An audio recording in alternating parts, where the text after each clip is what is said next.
Paul Claudel, Georges Bernanos, Charles Péguy pour les textes. Vous nous avez envoyé votre fils, que vous aimiez tant.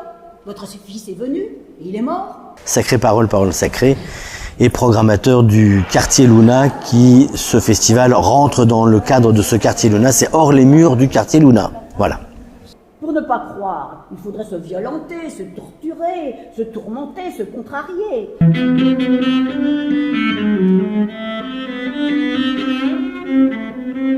Et c'est une création pure totalement pour ce festival. pour les deux fois pour ce festival. Absolument, Mais en devenir, je pense, parce que c'est pas mal, c'est pas mal. C'est pas très mal. bien, très bien.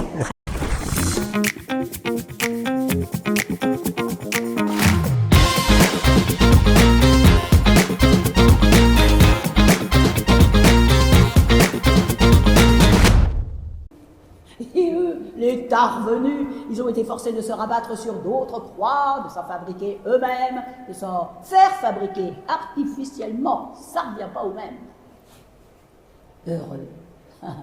Cet homme qui prit l'enfant Jésus dans ses bras, qui l'éleva dans ses deux mains, le petit enfant Jésus, comme on élève un enfant ordinaire, de ses vieilles mains tannées, de ses vieilles mains ridées, de ses pauvres vieilles mains sèches et plissées de vieil homme. Ah, il pouvait se vanter celui-là aussi de s'être trouvé au bon endroit.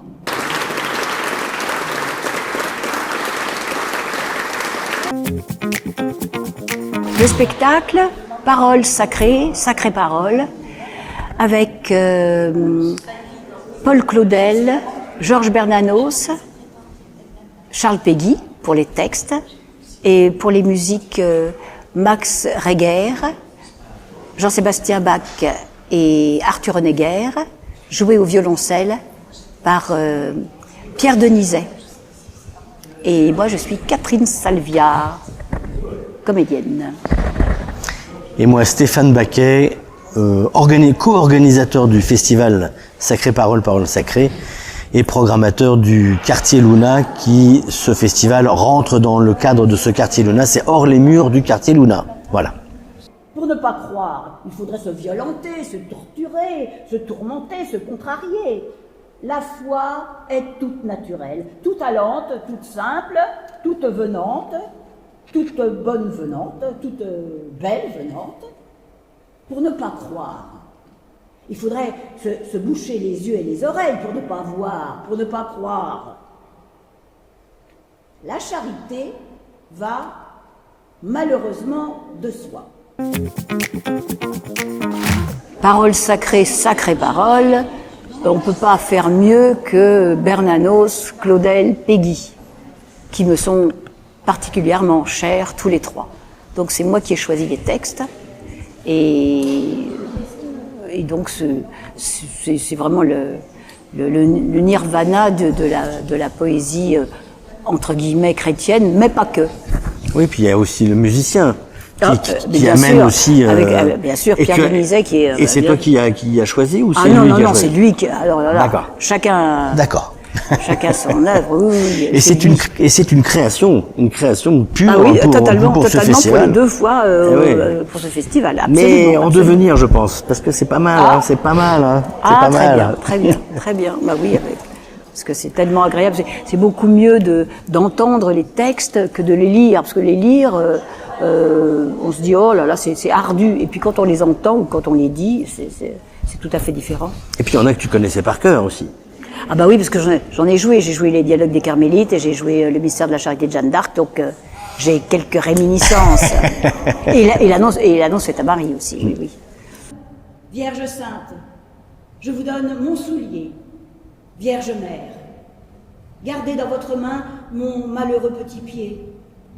Je vous préviens que tout à l'heure, je ne vous verrai plus et que je vais tout mettre en œuvre contre vous. Mais quand j'essaierai de m'élancer vers le mal, que ce soit avec un pied boiteux, la barrière que vous avez mise, quand je voudrais la franchir, que ce soit avec une aile rognée. Pourquoi alors le spectacle c'est lecture sacrée et le festival c'est Sacrée Parole? Alors pourquoi J'en sais rien pourquoi, ça s'appelle une illumination. Voilà. à un moment donné, voilà, il y avait Catherine, on lui dit, elle joue dans un spectacle, Job. Il m'a dit, mais elle est là et elle a tellement de choses à dire. Et c'est tellement, il y a un tel potentiel et une telle culture aussi de texte, et de nous aider à redécouvrir justement ces trois grands auteurs.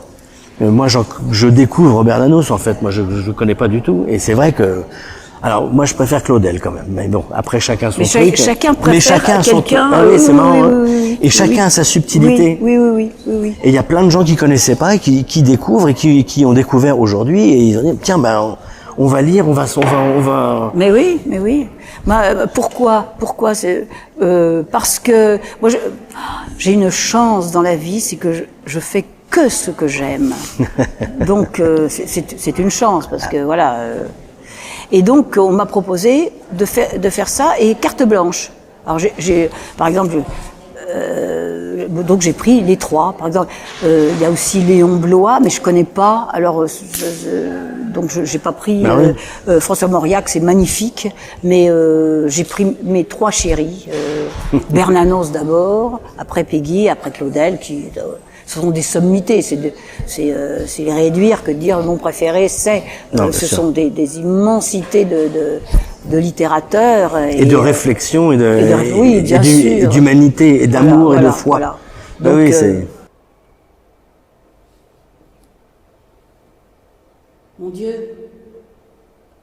si on voyait le commencement de votre règne, si on voyait seulement se lever le soleil de votre règne, mais rien, jamais rien. Vous nous avez envoyé votre fils, que vous aimiez tant, votre fils est venu, et il est mort, et rien, jamais rien. 14 siècles de chrétienté ont passé depuis le rachat de nos âmes, et rien ne coule sur la face de la terre qu'un flot d'ingratitude. Alors, moi je crois que j'ai un projet par mois, mais par mois MOIS, mais totalement différent, parce que j'ai compilé beaucoup de spectacles. On me demande, alors je fais pour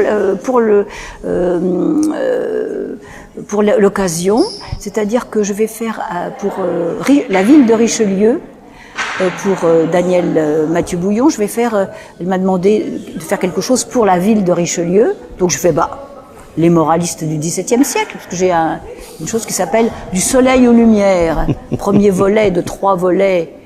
Donc le premier c'est le XVIIe siècle, donc j'ai tout ce qu'il faut et puis je rajoute et puis voilà. Et puis la deuxième chose c'est avec un comédien Aladin Rebel qui est au festival. Nous avons un spectacle depuis 20 ans qui s'appelle Humour champêtre et poésie de jardin. Et nous baladons ça dans des jardins, dans des vignes, n'importe où, dans des bars, n'importe où, et c'est de l'humour et c'est un verre de vin à la main grâce à un producteur un producteur de vin. Un producteur de vin et puis de l'humour et c'est que sur la nature. Et puis aussi qu'est-ce que j'ai d'autre? Vous voyez, chaque mois j'ai un projet qui demande beaucoup de travail et puis j'ai aussi mon spectacle qui s'appelle L'humour est en forme de poème. Et ça, je le fais à Dol de Bretagne, pourquoi pas. Et on me demande, je fais, tiens, qu'est-ce que vous voudriez comme genre? On faudrait ça et ça et ça. Allez. Sur mesure. Voilà. Puis si je l'ai pas, je le fais. Je le compile. Ouais, tu le crées. Oui. Ouais, tu le crées. Voilà. Ouais. Donc, que du bonheur. Et puis moi, donc, je joue tous les jours à 14h20 le Carnet Rouge sur le festival au Théâtre Pierre de Lune. Relâche les vendredis et j'organise effectivement les 48 autres spectacles qui se jouent au quartier Luna, voilà, que je gère. C'est le gros projet du festival, bien sûr. Et celui-là, effectivement aussi, qui arrive à sa fin. Le festival Sacrée Parole, Parole Sacrée. Puis j'ai aussi, parce que j'ai aussi un spectacle qui s'appelle Madame de Sévigné et le salut, qu'un monsieur érudit qui s'appelle Patrick Solaire a compilé. Et moi, je choisis, je dis non, ça me plaît pas, ça c'est bien, ça. Et je le fais parce que des universitaires et des érudits ils sont magnifiques, mais ils n'ont pas le sens théâtral. Alors moi, je mets ma petite participation théâtrale pour dire non, ça plaira au public et il faut pas trop d'érudition, sinon ça va pas. Mais non. Voilà, faut un petit peu, beaucoup d'humour. Enfin, moi j'aime bien l'humour. Enfin, voilà. Sinon c'était scolaire. Oui, voilà. Sinon on fait Google ou je sais pas quoi. Wikipédia et puis c'est tout. Mais là il faut. Ah puis j'ai aussi une autre chose. Ah bah oui, autre chose. C'est tout complètement différent. On m'a demandé. Enfin, je fais un spectacle sur Madame Tallien, que personne ne connaît, mais elle a été très influente c'est elle qui a quand même un peu sauvé la France, le 9 Thermidor.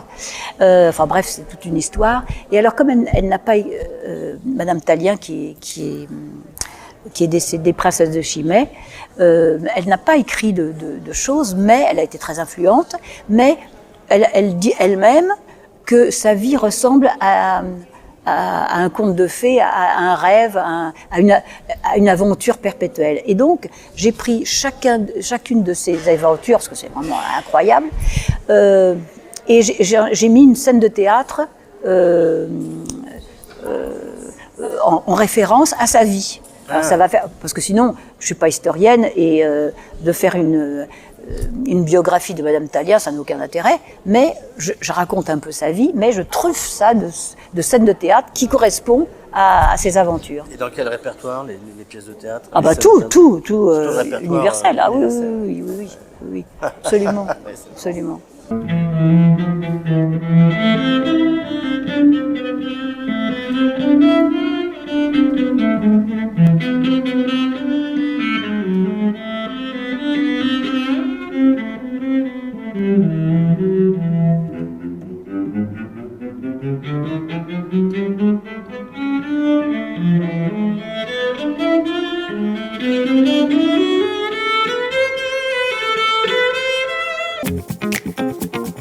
Eh bien, ce spectacle m'a vraiment intéressé.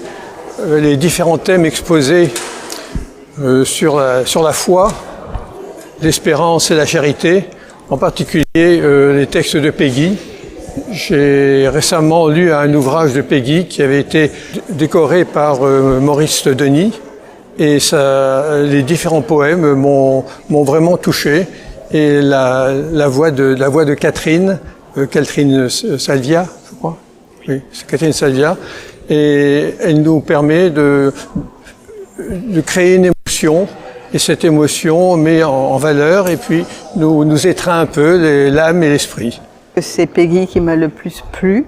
D'abord parce que ça m'a rappelé mon père, qui me lisait beaucoup de Péguy, avec cette espèce de répétition systématique, on peut dire, et qui fait que ça rentre très très bien dans l'esprit, et ça a été très très bien dit. Voilà, je crois que j'ai fait mon compte. Pensez à la mort de notre chère mère. Qui aurait pu croire qu'elle aurait tant de peine à mourir, qu'elle saurait si mal mourir? On dirait qu'au moment de lui donner, le bon Dieu s'est trompé de mort. Comme au vestiaire, il nous donne un habit pour un autre. Oui, ça devait être la mort d'une autre. Une mort pas à la mesure de notre prière, une mort trop petite pour elle. Elle ne pouvait seulement pas réussir à enfiler les manches. Qu'est-ce que ça peut bien vouloir dire? Alors, moi je dis, foncez, Attention au mur. foncez. Voilà, Bah, bien sûr. si vous avez une passion, allez-y, Bah oui. il n'y a pas de conseil. Simplement, allez-y, voilà. Parce que cette vie-là n'est faite que de rencontres. Donc si Et vous de n'y allez passion, pas, et de passion, d'amour, bien sûr. d'amour. Ben oui, mais que Ah ça. oui. Donc allez-y et puis il faut y croire. Voilà, il faut avoir la foi. Ah bah oui. Il faut y croire et puis si c'est une passion, de toute façon vous n'avez pas d'autre choix que de continuer et d'ouvrir. Soyez curieux, voilà. Soyez curieux, ouvrez les oreilles, les yeux, les 5 sens et vous allez découvrir que la vie nous aide et que la vie nous aime et que en fait ce métier nous permet. Alors c'est quoi dans ce métier? Qu'est-ce que ça veut dire après? La vraie question c'est pour vous qui veulent faire ce métier, pour vous c'est quoi ce métier? Chacun a sa réponse. Mais bien sûr. Et en fonction de cette réponse, vous allez avoir votre propre parcours. Oh mon Dieu, pardonnez à la pauvre servante